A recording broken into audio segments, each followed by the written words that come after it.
What could have generated such rage? I imagine relationships between two women start in much the same way that a relationship between a man and a woman start. This was a small house. There were cramped quarters, people passing each other constantly in the hallways.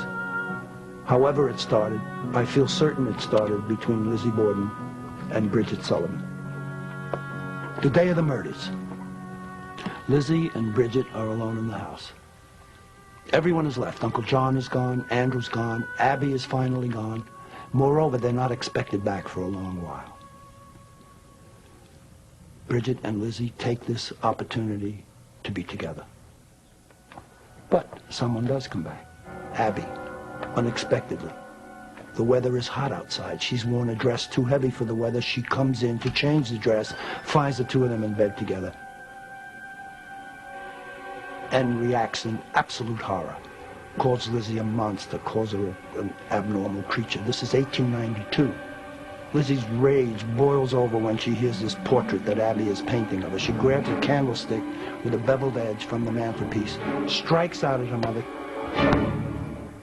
keeps hitting her in anger and rage long after she's dead. She's covered with blood. She washes herself.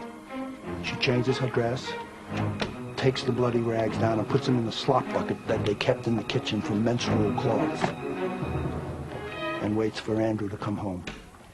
When he comes back, he suspects something is wrong. There's a candlestick on the mantelpiece where it shouldn't belong. It should be upstairs in the spare room. She says, "Oh no, that's all right, Father," but he takes the candlestick, goes upstairs to put it there, and finds his wife's body. He starts asking Lizzie questions and begins getting answers that don't quite mesh. And finally, she tries to explain what had happened. And he reacts the same way Abby had.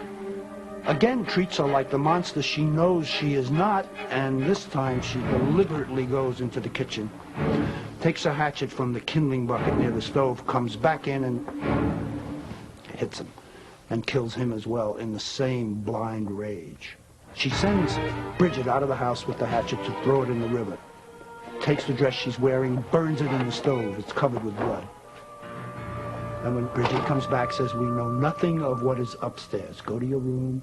We know nothing. We saw nothing, heard nothing." And then she spreads the alarm. "Come quick. Someone has killed Father."